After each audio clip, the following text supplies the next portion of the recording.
Agradecemos la participación de todos ustedes, bienvenidos.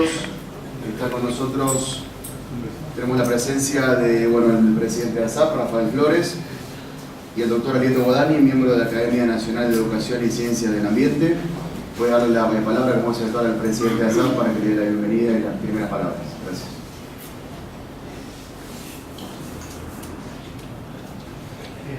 Muchas gracias a todos por haber venido y especialmente gracias al doctor Guadagni.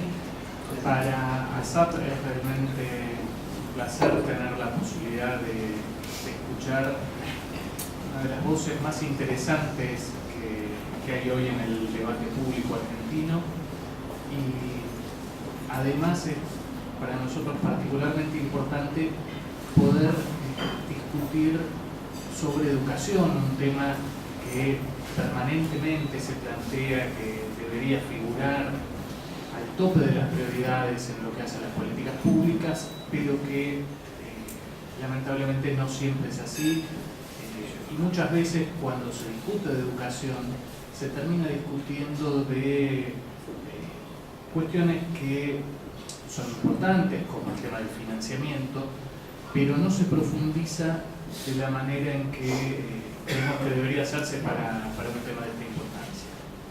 Una de las excepciones a este comportamiento es justamente el caso del doctor Guadagni, y en ese sentido es que creemos que para todos va a ser muy interesante escuchar su visión sobre este tema. Así que, sin más, los dejo con él. Bueno, la verdad que es un gusto estar acá en este ámbito, en esta asociación tan prestigiosa. Primero, una justificación. ¿Qué hace un economista hablando de educación? Bueno, dos hechos. La primera, el Banco Mundial acaba de terminar un estudio que demuestra que si usted mide todo el capital físico que hay en el mundo, el capital físico son las fábricas, la refinería, la química, la petroquímica, Vaca Muerta, los yacimientos del mar, el mar continental, la pesca, los ferrocarriles, los trenes, todo, y mide lo que está en la cabeza de los hombres, el valor económico de lo que está en la cabeza de los hombres, escuchen bien, es 4 veces más grande que el capital físico que está en el mundo. Al mismo tiempo hay un trabajo de la Universidad de Múnich que demuestra, si usted quiere saber dónde va a estar ubicada una nación en el año 2050, no pregunte qué recursos naturales tiene, cuál es el sistema impositivo, cuál es el gasto público, no, pregunte una sola cosa. ¿Cuánto saben hoy los adolescentes de 15 años de edad? Y yo le voy a decir dónde va a estar ubicada esa nación en el año 2050. Esta es la razón por la cual hace años que yo he entrado en este tema, y además una visión histórica, una visión histórica desde el punto de vista económico. Hasta la revolución industrial, los únicos alfabetizados eran el clero y la nobleza, y bastaba. Si la gente del campo, la gleba, los trabajos que podía hacer no necesitaban estar alfabetizados. La revolución industrial, que nace en Inglaterra a fines del siglo XVIII y se extiende por Europa y luego Japón y Rusia, comienza a generar la demanda de educación primaria, la alfabetización de la mano de obra que iba del campo a la fábrica. Y ahí nace la educación primaria, y la Argentina entra en la educación primaria como un ganador con la ley 1420 del general Roca en 1884. Ya en el siglo XX las cosas se van complicando, las tecnologías se van haciendo cada vez más complejas, y ya comienza a ser la necesidad de universalización de la escuela secundaria.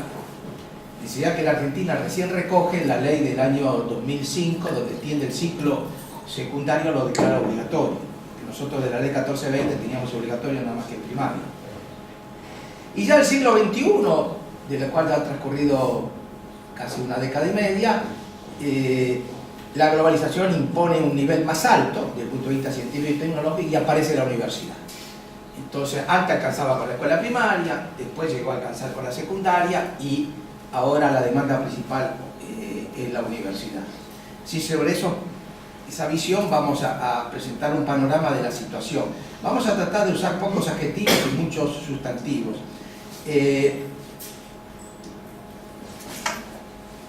Bueno, este es un problema que tenemos, si ustedes miran, ustedes dividen la sociedad argentina en niveles socioeconómicos, bajo, medio y alto, en sociedades, ¿cómo es el puntero este? Acá está. En Perú, en el nivel bajo, son ni estudia ni trabaja 14 de cada 100 adolescentes. Pero en Argentina son 31. Hay más ni en el sector socioeconómico bajo que en el nivel socioeconómico alto. Acá tenemos un problema gravísimo, que es el que está atrás del origen del tema de la droga, el tema de la delincuencia. La gran pregunta es por qué hay menos ni en Perú y en Bolivia. Y porque en las culturas precolombinas no hay lugar para el ni. Son culturas que exaltan el esfuerzo y el trabajo. No hay ociosos en las culturas indígenas. Toda la gente trabaja. El problema que tienen es que empiezan a trabajar muy chicos. Y que esa es la ley de trabajo infantil de Moral. Pero este caso es un problema, porque los ninis en la Argentina son un problema del nivel socioeconómico bajo, no de la clase alta. La clase alta va a toda la universidad. Es gratis. Bueno, estos más o menos son las cifras de la encuesta de hogares. Un tercio trabaja, un tercio estudia, ni trabaja ni estudia 26% y trabaja ni estudia 12%. Esto es más o menos el panorama desde el punto de vista social. Bueno, yo voy a tocar ahora nivel primario, secundario y universidad. ¿Qué es lo primero que resalta a nivel primario? Un hecho inédito. Desde la 1420, 1884, todos los años subió la matrícula pública. En muchos periodos la privada subió más rápido que la pública, pero nunca cayó la pública. La novedad histórica que del año 2003, todos los años cae la matrícula primaria pública. Se fueron entre el 2003 y el 2012 333.000 alumnos de la escuela primaria estatal y la privada aumentó en 218.000. Esto lo tengo que actualizar, me falta el 2013. En el 2013 se fueron 50.000. O sea que tenemos prácticamente 380.000 niños menos, son 10%. Quiere decir que se fue uno de cada 10. Pero esto no es lo más grave es lo que está pasando. Y está pasando a esta hora del día con el primer grado. Porque la definición de la opción de la escuela se da en el primer grado. En síntesis, en primer grado se fue el 20% de los chicos. En un aula donde había 20 chicos, ahora hay 16. Se fueron 4. La explicación que se da de los ámbitos oficiales es que como ha mejorado tanto el nivel de vida de la gente humilde, se ha ido a la escuela privada.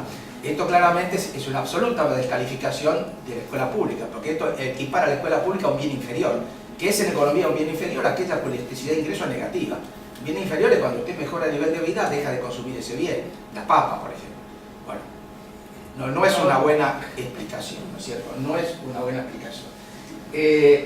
La otra característica es el claro incumplimiento de la ley de financiamiento educativo. Y yo no voy a hablar del 6%, porque creer que la ley de financiamiento educativo lo único que decía el 6% es no haberla leído. La ley de financiamiento educativo dice dos cosas. 6%, meta que más o menos se ha cumplido, si uno hace las cuentas bien y lo corrige por el PBI, no estamos en 6, estaremos 5,50, pero es cierto que aumentó la inversión, eso es innegable del 2003 para acá. Pero nadie habla del segundo punto. La ley decía, ley del 2005, que hacia el año 2010 el 30% de los chicos tienen que estar en jornada extendida, doble o extendida, doble turno. Muy bien. ¿Cuál es la realidad? No está el 30%, está el 9%. ¿Quiénes lideran esto? Lidera Tierra del Fuego con 76, Ciudad de Buenos Aires. No es mérito ni demérito del gobierno actual de la Ciudad de Buenos Aires. La Ciudad de Buenos Aires tiene jornada extendida de hace 30, 40 años. Córdoba 25, pero por ejemplo Corrientes 1%. Y lo que es gravísimo es la provincia de Buenos Aires. La provincia de Buenos Aires tiene jornada extendida 3%. Pero ¿qué más grave es el conurbano? Porque en el conurbano 24 partidos donde existe la pobreza concentrada y excluyente de la Argentina van en jornada extendida 2 de cada 100 chicos. 2 de cada 100 chicos en el conurbano bonaerense. Usted cruza la General Paz, está hablando de escuelas públicas, y en la capital federal está el 42. Cruza al otro lado del conurbano y pasamos de 42 a 2. Este es un problema. Y no me vengan con la historia que esto cuesta mucho. Claro que cuesta. Ahora, Chile es más rico que la Argentina. ¿Saben cuánto tiene en jornada extendida Chile? El 100% de los chicos. Un chico chileno que terminó la escuela primaria le sacó 3 años de ventaja a un chico argentino, porque tuvo más de 1100 horas de clases por año contra 720 calendarios, nunca cumplido en Argentina. Si haces la cuenta, son 3 años de diferencia.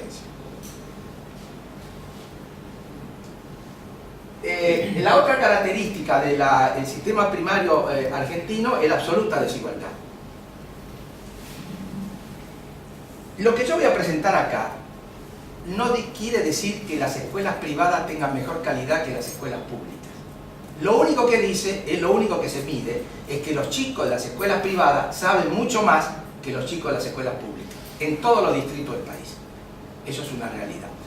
Que se atribuya o no a las características de la escuela es otra cuestión, porque alguien las puede atribuir a las características del grupo social, al apoyo que puede significar para un chico que va a una escuela privada pertenecer a una familia clase media alta donde el padre y la madre son universitarios, comparado con un chico con otro tipo de contextura. Muy bien, pero veamos la desigualdad. El Ministerio de Educación hace operativos nacionales de evaluación, esto lo hace el gobierno argentino, el gobierno nacional, y nosotros teníamos que el 36% de los chicos, en el año 2007, última prueba, y voy a explicar por qué última prueba, no sabía matemática en 6º grado. Ahora bien, de las privadas de la capital federal no sabía matemática el 8%, de las privadas de Santa Fe no sabía matemática el 9,8% y de Salta 9,9%. Ahora, de las estatales del Gran Buenos Aires y de Formosa no sabe matemática el 51%. Jaque mate. Naciste en la capital federal, sos hijo de una familia que va a escuela privada y no vas a saber matemática en esta promoción. Naciste acá. ¿Por qué digo que el 2007 es la última? Porque el gobierno ha resuelto el problema de la desigualdad. Ya no publica más 48 resultados, 24 distritos por 2 sistemas, publica 24. Así que yo ahora no sé cómo está privada de la capital federal. Porque el gobierno publica capital federal, me mezcla las dos. O sea, hemos resuelto el problema de la desigualdad, claramente unificando la estadística. En lugar de 48 resultados tenemos 24. Las evidencias que tenemos disponibles en América Latina en escuelas de comparación continental nos dicen lo de siempre, que Cuba es imbatible. Cuba en matemática, lectura y ciencia va primero. Esta es una prueba un poco vieja, la última que se hizo de UNECO 2006, y la Argentina está en lugar 7. Debo decirle que en la década del 90 Argentina estaba segundo. Cuba fue siempre imbatible, pero venía Cuba y venía la Argentina. Ahora ya la Argentina está en este lugar. O sea que acá vamos teniendo claramente ya los problemas: desigualdad en el nivel de enseñanza, baja ubicación en el contexto latinoamericano, incumplimiento de la cobertura y fuga de la escuela. Bueno, acá está el gasto público de educación, te lo voy a pasar por alto.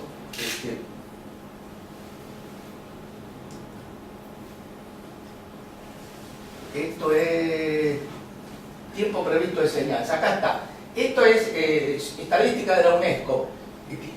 Tiempo previsto de enseñanza a un chico de 9 años. En Egipto 1146 horas, en Chile 1084, en Canadá 978. Tiempo previsto. Son las horas, ¿no? Ahí está.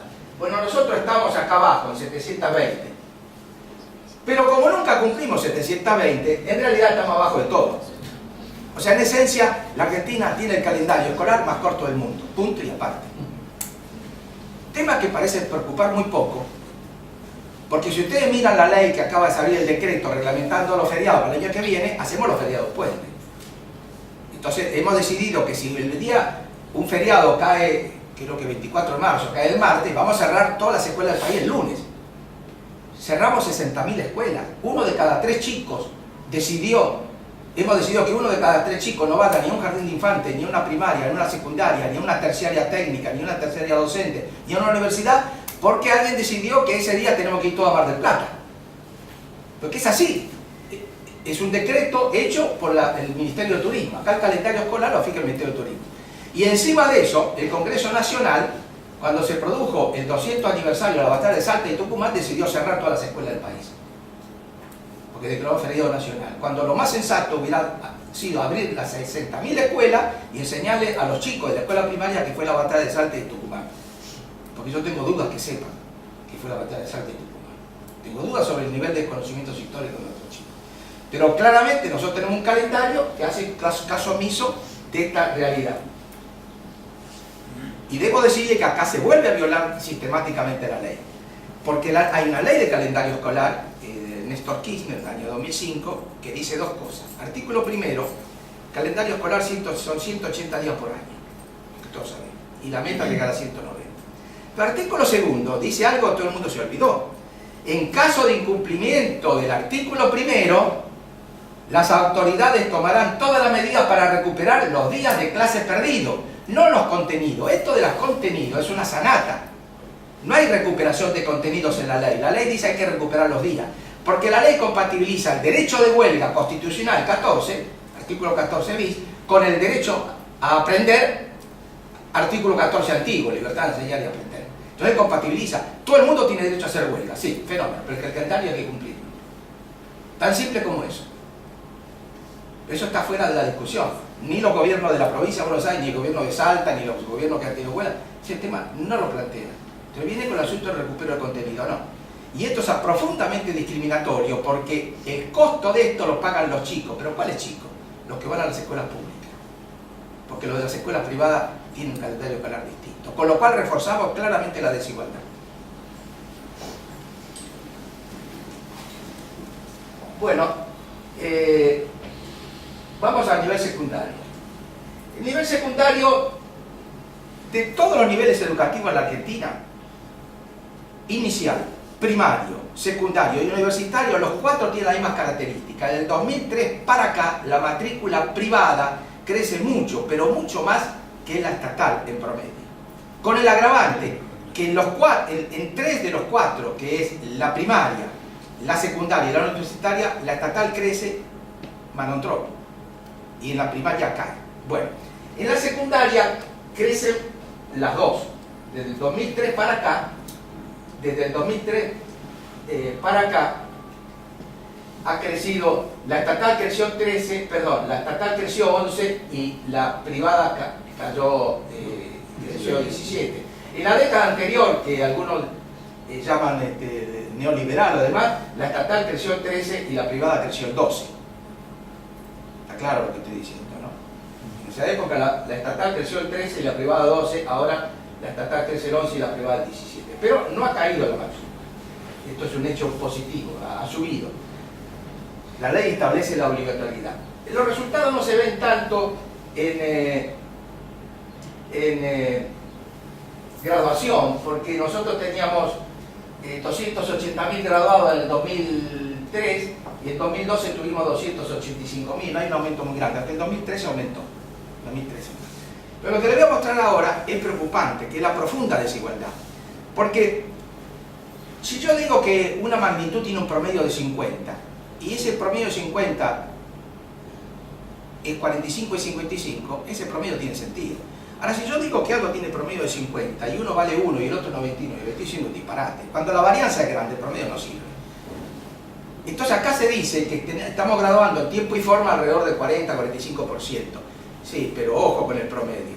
Hay una profunda diferencia entre los chicos que van a escuelas públicas, la mayoría de los pobres, y los chicos que van a escuelas privadas. Es una diferencia enorme, enorme. Y a mi juicio es la fractura social más grave que tiene, una de las más graves que tiene Argentina. Bueno, antes de hablar de eso, viene después el cuadro, volvemos al tema de igualdad y desigualdad. En matemática del último año de la secundaria no se había matemática en el país, según esta prueba que toma el Ministerio de Educación de la Nación, tipo censal, el 44%. Pero en las privadas de La Pampa no se había el 16%, en las privadas de Neuquén el 19%. En las estatales de Catamarca el 80%, en las estatales de La Rioja 79%, en Santiago del Estero 78%, en Formosa 76%, Chaco 72%, Misiones 70%, Corrientes 67%, San Juan 65%, Tucumán 64% y Gran Buenos Aires 54%.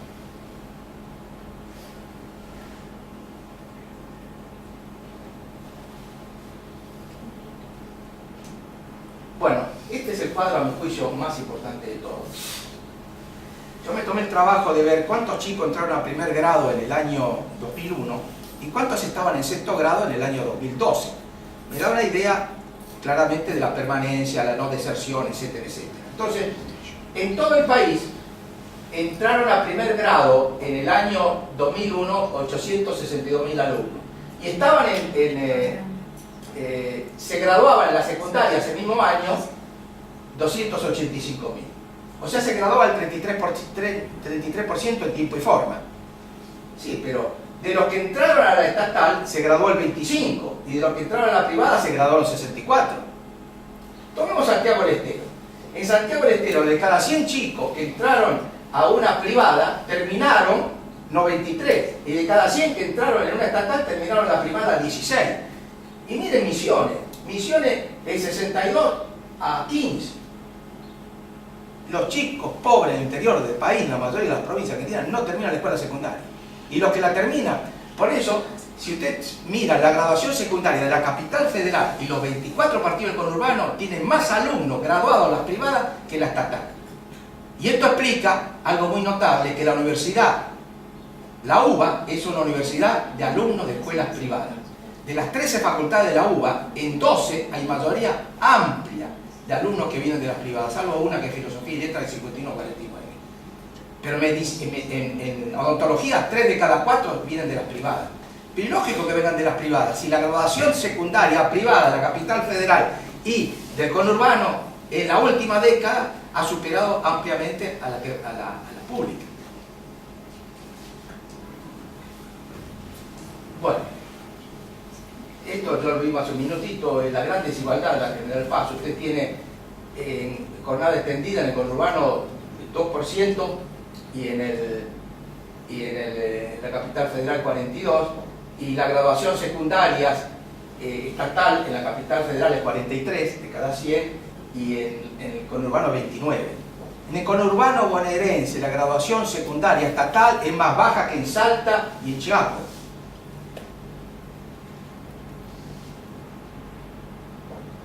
Hace un minuto hablábamos del tema de la coparticipación federal.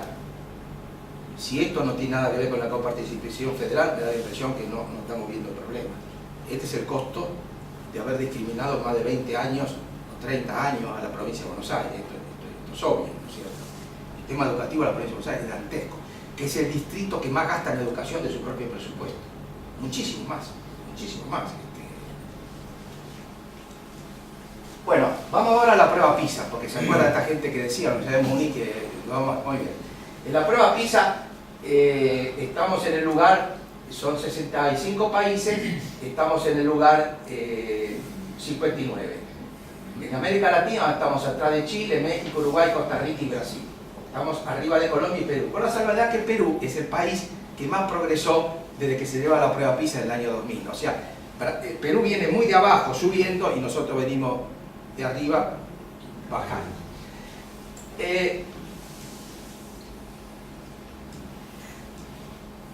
Esto es muy interesante. En la prueba PISA, esta última prueba PISA 2012 se concentró en matemática. La prueba PISA, un año se concentra en matemática, otro año se concentra en lengua, otro año se concentra en ciencias.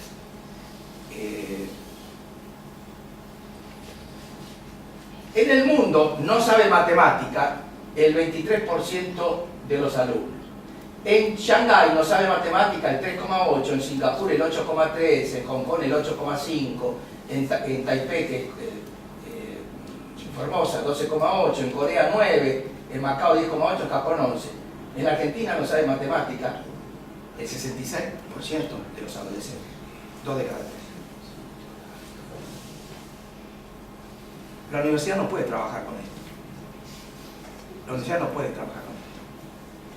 Si usted no tiene una escuela secundaria fuerte, no hay sistema educativo universitario que pueda funcionar, sobre todo si pretende ser masivo. Si fuese de élite reducido, claro que puede funcionar. No agarra los 66, agarra los 33. Usted quiere un sistema integrador, múltiple, no puede trabajar con esto. Bueno, y con esto vamos a concluir otra parte, antes de entrar a la universidad, que tenemos dos sistemas que políticamente se van a mantener por la razón muy sencilla que toda la clase dirigente solucionó el problema. A la escuela privada, punto. Entonces la escuela pública es un campo de batalla entre gremios y autoridades por el presupuesto, en el cual las familias humildes son testigos, nada más. Lamentablemente es así. En la escuela secundaria Si yo le digo que nuestra graduación secundaria en términos cuantitativos, no en términos cualitativos, es menor que la de Canadá, la de Japón, la de Corea, bueno, cada ejemplo se busca, bueno, muy bien. Perú gradúa el 70% de los adolescentes, Chile el 68%, Cuba el 63%, Colombia el 61%, Bolivia el 56%, Costa Rica el 51%, Paraguay el 48%, Ecuador el 47%, El Salvador el 46%, México el 44%, la Argentina el 43%. Y de este 43, acuérdense que es un promedio falso, porque es 70 y 20. Esto es gravísimo. Esto es gravísimo. El avance chileno es impresionante, por eso tienen el problema. ¿Cuál es el problema chileno? El problema chileno es muy simple. La universidad pública chilena es carísima. Es carísima. Ahora, cuando a la universidad pública chilena iban los ricos, nadie protestaba. Pero una vez que ellos lograron extender, universalizar la escuela secundaria, empezaron a ir los niveles más pobres, que son los que ahora tienen el problema. Por eso es un problema fácil de resolver, porque es un problema de dinero, nada más.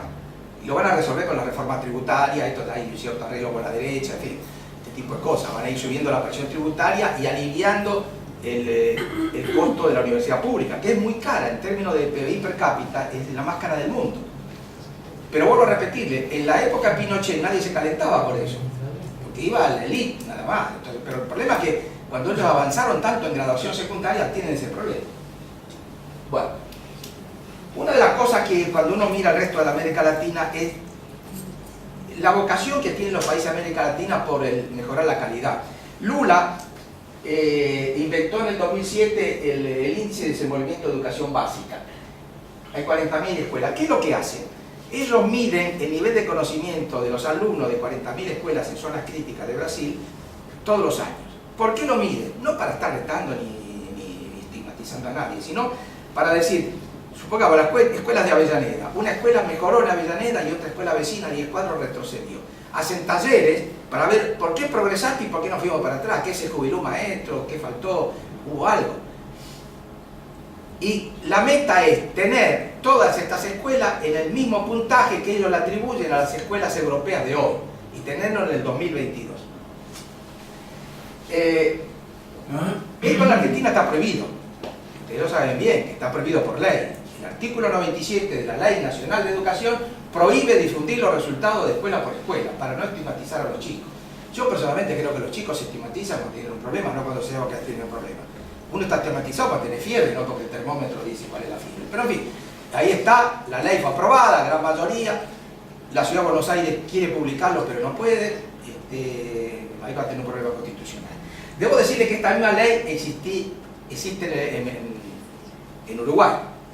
Pero en Uruguay hubo un diario, El País, que hizo una demanda judicial. El juez de primera instancia le dio la razón por libertad de acceso a la información.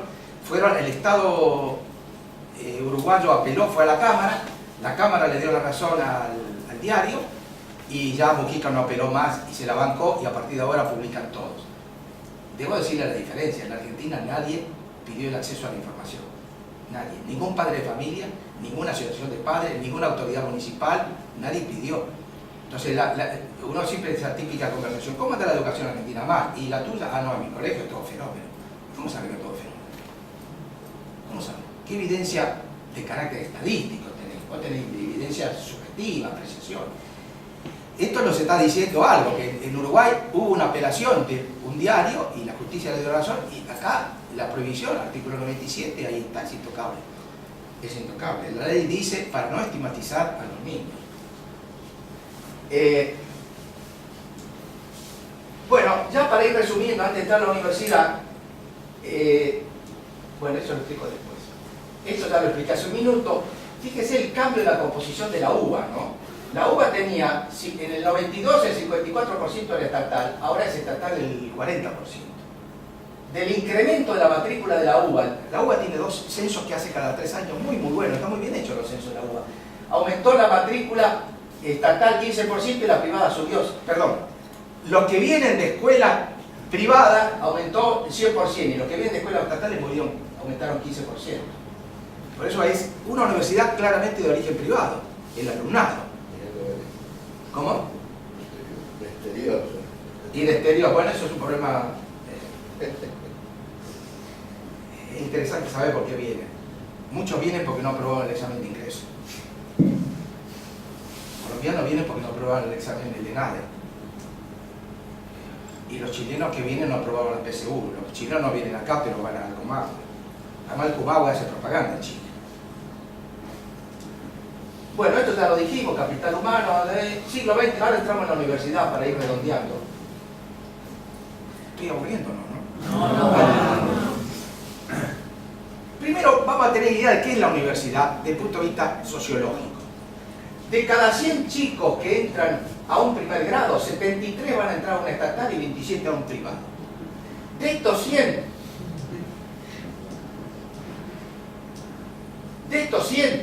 van a terminar la universidad 14. De estos 14, 10 vienen de los 27 y 4 vienen de los 73. Quiere decir que las chances de terminar la universidad es 14%, pero para los que entraron a la escuela privada es 37% y los que entraron a la pública es 51%. Argentina está muy lejos de la igualdad de oportunidades, por una razón muy sencilla. Porque la gratuidad universitaria a los ricos les sobra y a los pobres no la alcanza. A los ricos les sobra, no la necesitan. Si le viene mejor. Si le viene mejor a los ricos la gratuidad universitaria. A los pobres no la alcanza. No la alcanza porque no terminan la secundaria. Y no la alcanza porque no hay programas intensivos de beca para las carreras científicas y tecnológicas. Que es la que no permiten trabajar. Entonces, o hacen una carrera en ciencias sociales, light, porque no pueden estudiar ni ingeniería, ni física, ni ingeniería hidroeléctrica, ni nada de eso, porque es un tipo de dedicación mucho más intensivo. Y la Argentina no tiene becas universitarias, eso es bueno. Bueno, nuestra universidad tiene 3 problemas. La primera, tenemos que aumentar la graduación. Hoy hay una nota muy larga del rector de la Universidad de Buenos Aires en la carta a lectores que dice que la universidad no debe ser una fábrica de graduados. Bueno, está bien, no debe ser una fábrica de graduados, pero debe tener graduados. Léala la carta porque es muy interesante. ¿Por qué hay que aumentar la graduación? No tenemos buena graduación científica y tecnológica y los sectores humildes no están en la universidad. Primero, ¿qué quiere decir que es escasa? Nuestra graduación terciaria es 12% de la franja etaria que corresponde. En Australia, Corea y Rusia más de 50. Dice, bueno, no se compare con ellos. Bueno, me comparo con Panamá, 23. Me comparo con Chile, México y Venezuela, 19. Nuestra graduación secundaria universitaria es muy baja en términos cuantitativos. Estas son cifras de la UNESCO. Tenemos muy pocos universitarios graduados. Yo voy a hacer una comparación más luego con Brasil, con más detalle. Pero en esencia nuestra tenemos muchos alumnos y tenemos pocos graduados. ¿Y por qué? Porque en Japón y Dinamarca se gradúan el 80% de los que ingresan. Reino Unido, Rusia, Alemania, Canadá, el 70%. Pero en México y Chile se gradúan 60% y en Brasil se gradúan más de 50%. En Argentina las estatales gradúan 27% y las privadas 41%. Las privadas argentinas gradúan mucho menos que las estatales brasileras. Claro que hay que ver qué es lo que está atrás de esto. Pero vamos dando. Bueno, este es el panorama. ¿Qué porcentaje de los alumnos no aprobaron más de una materia después de pasado un año? Bueno, el promedio que es en el total de las universidades, el 44% de los alumnos aprobó solamente una materia, no aprobó más de una. No aprobó más de una. Quiere decir que aprobó ninguna o aprobó una. Pero hay universidades como Jujuy, Salta, Misiones, que el 72%, el 62%, el 58%, la Patagonia. Y esto hace que el presupuesto por graduado, y ahora estamos en tema presupuestario, yo estuve revisando el presupuesto del 2015, donde hay cosas increíbles de entender. Seguramente el informe del Congreso no explica todo, pero hay diferencias entre el presupuesto de las universidades impresionantes. Por ejemplo, Mar del Plata tiene mucho más alumnos que La Matanza y tiene menos presupuesto. Hay una cantidad de comparaciones que usted puede hacer que es difícil de explicar. Debe haber alguna justificación que yo... El lobby. ¿Cómo? El lobby. Bueno. Pero déjeme que la diga de memoria. Si usted divide el presupuesto universitario para enseñanza, no para ciencia, para investigación, y lo divide por la cantidad de graduados, le da 48.000, 49.000 dólares. Con diferencias muy grandes. Por ejemplo, las grandes universidades, el caso de Córdoba, que tiene muy buena graduación, el presupuesto debe estar en 30.000 dólares. Pero acá hay universidades que tienen 300.000 dólares por graduado de presupuesto. No queda claro bien el régimen de rendición de cuentas, porque la autonomía universitaria Se inventó para unas cosas, pero eso no exime. Si usted mira la Constitución del Ecuador que hizo Correa, el Estado ecuatoriano garantiza la autonomía universitaria, sujeta a la rendición de cuentas. Este es un tema bastante importante, bueno, pero lo vamos planteando nomás. ¿Cuál es la diferencia de Brasil y Argentina? Nosotros tenemos, Estados Unidos, Brasil tiene cada 1000 habitantes 30 alumnos y nosotros tenemos 44. Pero ellos tienen 4,4 graduados cada 1000 habitantes y nosotros tenemos 2,7. Yo estoy mirando, no actualicé, ellos ya están en más de 1.100.000 con la cifra del 12. Nosotros estamos en 109.000. Pero fíjese la diferencia, ellos con 6 estudiantes sacan un graduado, nosotros necesitamos 16 estudiantes. Porque ellos gradúan el 51 de los que ingresan y nosotros 30. ¿Qué es lo que está atrás de esto? Lean la nota de La Nación de hoy, lo que pasó el fin de semana. El sábado y el domingo, ningún diario argentino registró, a mi juicio, el hecho educativo universitario más importante de todo el continente. El sábado y el domingo, 8.700.000 adolescentes brasileños en 1.700 ciudades, en 250.000 locales, dieron un examen de 4 horas y media el sábado, 5 horas el domingo, lengua, ciencia y matemática.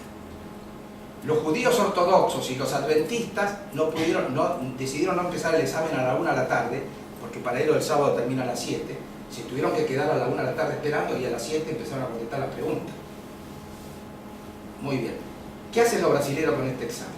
Hacen 3 cosas. No lo toman las universidades no tienen nada que ver. Esto lo toma el gobierno nacional. Esto es un invento de Lula, ¿no? y de Fernando Henrique, que lo amplió la Rousseff, porque es espectacular lo que han hecho. Ellos hacen 3 cosas. La primera, le pasan el resultado de los exámenes a cada universidad, pública o privada, que haga lo que quiera. No es un examen de ingreso, es un examen de conocimiento de la escuela secundaria. Le dan a cada universidad que haga lo que quiera. Algunas universidades ya no toman el vestibular, lo toman esto como un examen. Otras no, otras piden vestibular, otras aceptan alumnos con 300 puntos, otras con... Cada uno hace lo que quiere, amparado en su propia autonomía. Primer punto. Segundo punto, y esta es el tinte, llamémosle progre en serio, tipo Lula y la Rousseff. Los tipos identifican los alumnos que vienen de escuelas secundarias pobres y sacaron buena nota y tienen unas becas de la gran flauta, incluso con becas para el exterior y financiamiento. Y tercero, que es lo muy importante, dentro de 2 meses todos los diarios brasileños van a publicar el resultado del examen, no Juan Rodríguez y Pedro Gómez, no, el de la escuela secundaria de origen. ¿Está claro? Entonces los egresados, llamémosle de Nacional Buenos Aires, sacaron tal punto, los egresados del Champañá sacaron tal puntaje, qué sé yo. Obviamente sin nombre y apellido. Debo decirle que esto que hacen lo raro somos nosotros, no los brasileños. Porque esto se hace en todo el mundo. Y todo el mundo es Chile, la prueba de suficiencia universitaria. Bueno, va a decir, Chile, Pinochet, la derecha. Bueno, es Cuba. Lean Juventud Rebelde, el órgano del Partido Comunista Cubano, y van a ver cómo desde la época Fidel y Raúl permanentemente le dan importancia al examen de ingreso a la educación superior. Ecuador. Correa implantó hace 4 años el examen Sistema Nacional de Nivelación de Admisión. Y yo le comentaba recién a las autoridades de esta entidad, el puntaje teórico máximo son 1000 puntos. Se puede entrar a cualquier carrera, se puede ser abogado, contador público, ingeniero, astrónomo con 550. Pero médico y abogado, médico y maestro, 800. Este país de los maestros son los mejor pagos, pero son los mejores. Se puede ser abogado con 550 puntos, pero maestro 800. Y si saca 900, no entra. Porque le dicen, conseguiste una de estas mejores 50 universidades del mundo, conseguiste el ingreso y acá está el pasaje y la beca. Es una actitud. O sea, cuando uno mira el panorama universitario argentino, que se ve que no tiene graduados, a pesar de tener muchos estudiantes, y al mismo tiempo ve que es el único país de la Tierra, bueno, el único no, Uruguay tampoco lo hace, Paraguay tampoco lo hace, pero lo hacen todos los países europeos. Esto lo inventó Napoleón en 1808 y se llama el baccalaureat francés, que es el examen de dictato italiano, es el abitur alemán, es más viejo que la ruda esto. Donde no son exámenes de ingreso a la universidad, son exámenes que toma el Estado y le proporciona la información a las universidades públicas y privadas, que hagan lo que quieran. Que hagan lo que quieran. ¿Cuál es la importancia del examen? ¿Por qué yo hablo de este examen? Una razón muy sencilla. Hoy veo en la carta del rector que dice estas cosas son restrictivas. No. Vamos a una paradoja. Restrictiva es el ingreso irrestricto. ¿Por qué? Porque el ingreso irrestricto deteriora el esfuerzo en la escuela secundaria. Si usted le dice a una persona que tiene que saltar una valla de 1 metro y algo, esa persona se entrena y es capaz de saltar la valla. Si usted dice acá no hay ninguna valla, no se entrena para nada y entra fofo, gordo y pesado y no puede correr. Tan simple como eso. Tan simple como eso. Y le voy a dar la prueba cómo en la Argentina esto funciona y se lo voy a demostrar ahora. Acá está. Tomemos la Universidad de La Plata. La Universidad de La Plata tiene dos facultades emblemáticas, que son periodismo y medicina. En medicina es dificilísimo entrar, en periodismo es fácil entrar. Muy bien, periodismo de La Plata tiene 47% más estudiantes que medicina, pero medicina tiene 57% más de graduados. ¿Por qué? Porque periodismo gradúa 15 de cada 100 y el otro gradúa 95 de cada 100. ¿Y quieren otro ejemplo de que cómo estos exámenes que se los dice que son restrictivos no son nada restrictivos? Restrictivo es el ingreso irrestricto. Tomemos medicina. Hay 5 facultades estatales importantes en medicina. 4 tienen examen de ingreso, que son Tucumán, Córdoba, La Plata y Cuyo. Hay una que no tiene, la UBA. Estas 4 tienen menos alumnos que la UBA y la UBA tuvo mucho menos graduados. ¿Por qué? Porque la UBA gradúa 18% de los que ingresan a medicina y estos están graduando 70, 80, 90. O sea, si nosotros no entendemos que lo que pasó este fin de semana muestra por un lado la preocupación que tienen los brasileños por el futuro de sus chicos. Tanto es así que Dilma Rousseff dio un mensaje a la nación el sábado a las 8:30 de la mañana, hora en la cual la mayoría de los adolescentes argentinos estaban volviendo a la fiesta. Entonces la gran pregunta es, ¿quién se preocupa más por el futuro de los adolescentes, por la universidad? ¿Todos estos que los incentivan a estudiar o nosotros que cruzamos de brazo? Y la principal preocupación del último año de la secundaria es el viaje egresado. Es una actitud de la propia sociedad. Es una actitud de la propia sociedad. Bueno, y ahora para ir cerrando, ya es hora de cerrar, ¿no? La otra cosa que tenemos, poca ciencia y tecnología. Nosotros tenemos, por ejemplo, la graduación universitaria en Corea, Malasia, Finlandia y Marruecos más de 30. Debo decirle que en Finlandia para ser maestro hay que estar en el 15% de arriba del puntaje de la escuela secundaria. Solamente el 15% de los mejores puede ser maestro. La otra cara de la moneda es que son los sueldos más altos de toda la administración. Los mejores pagos son los maestros. Sí, pero para ser maestro hay que este es un problema que tenemos. Nuestra clase media y la clase media alta se fue de la carrera docente. Esa vieja imagen de maestras que todos teníamos, bueno, que somos veteranos, ¿no es cierto? No todos. De mujeres de familias de niveles socioeconómicos ha desaparecido. No está mal que la gente humilde entre en la carrera docente. Lo que está mal es que la clase media alta se ha caído de la carrera docente. Porque le quita un ingrediente muy importante, ¿no es cierto? Bueno, en México y El Salvador el 25% de la matrícula es científica y tecnológica. En Chile y Colombia el 20%, en Argentina 14%. Y un solo ejemplo. En ciencias sociales estamos graduando 50.000, entre los cuales está economía, que es la carrera más cotizada. De estos 50.000, 30.000 se están graduando a las estatales y 20.000 en las privadas. Ahora las privadas prácticamente no gradúan nada en esto. Las privadas no tienen graduación sustantiva, salvo el Instituto Tecnológico, el ICBA, en carreras científicas y tecnológicas. Entonces veamos la graduación científica y tecnológica aplicada. Muy bien, tenemos inundaciones, tenemos la Cuenca del Plata, las grandes obras, 13 ingenieros hidráulicos, 13 ingenieros en mina, 9 ingenieros nucleares, todo el mundo habla de vaca muerte, 47 ingenieros en petróleo, 50.000 en ciencias sociales. Ahora, ¿cómo manejamos esto? Antes de decir cómo manejamos esto, que yo creo que se puede manejar, déjenme explicar el otro punto. No hay pobres en la universidad. ¿Quién resolvió este problema de alguna manera? El Uruguay. Los uruguayos, a mi juicio, son un modelo de sensatez, de prudencia, de equilibrio. Allá por el año 94, los blancos, presidente de la calle, aprobaron el Fondo Ciudad Universitaria. Medida que fue aprobada después por los colorados, fue por unanimidad prácticamente. Los colorados con Valle en el 02 lo ampliaron. Y después vino el Frente Amplio, con Mujica y Tabaré, y lo extendieron. ¿Cómo funciona esto? Esto es muy simple, y esto es tributario.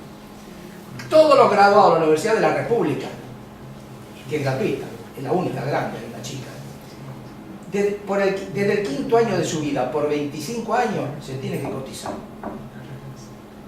Hay diferencia, las carreras no matriculadas pagan la tercera parte que los matriculados. ¿Qué quiere decir? Un pintor, un filósofo, un historiador paga la tercera parte que un contador, un abogado o un médico. ¿Cuánto pagan? No pagan demasiado, pagan $120 por año. El programa de becas son $250 por mes. $250 por mes es un montón de plata. Los becarios son 8% de los estudiantes de la universidad, pero casi el 20% de los graduados. ¿Me quieren explicar cómo con el 8% de los becados tienen el 20% de los graduados? Muy sencillo. Si no aprobase el 60% de la materia, te quito la beca. Y si un curso tiene 5 materias, para mantener la beca hay que haber aprobado 3 en el año. Por eso son los que más se reciben. ¿Cómo lo manejan los uruguayos esto? Con mucha sensatez. La concentran en el interior del Uruguay, en zonas más humildes, y comienzan a manejar la matrícula, comienzan a orientarla. Esta es una propuesta pacífica. Los uruguayos hace más de 20 años que la tienen. Si nosotros hiciéramos esto, una vez que el régimen entre a régimen, como se dice, podríamos tener 100.000 becados. Y ahí lo podríamos concentrar en ciencia y tecnología. Con lo cual enfrentaríamos elevar la graduación, tener más egresados en ciencia y tecnología y mejorar algo la inclusión social. No es la revolución social esto, no crea que esto no es la revolución social, pero es un paso positivo. Que aquellos que se han beneficiado y que gracias a la universidad pública han mejorado su nivel de ingresos puedan contribuir. Y que no se me diga que lo pagan con el impuesto a la ganancia. No, son dos cosas distintas. El impuesto a la ganancia es un impuesto a los ingresos, pero no te pregunta de dónde viene el ingreso. Si yo estoy mejorando mi ingreso gracias a una capitalización que se me hizo gratis, porque otro la está capitalizando habiendo pagado, que es una privada. Yo la recibí gratis, no la pagué en ese momento. Bueno, lo retribuyo después. Bueno, yo quedo hasta acá para contestar preguntas, si les parece bien.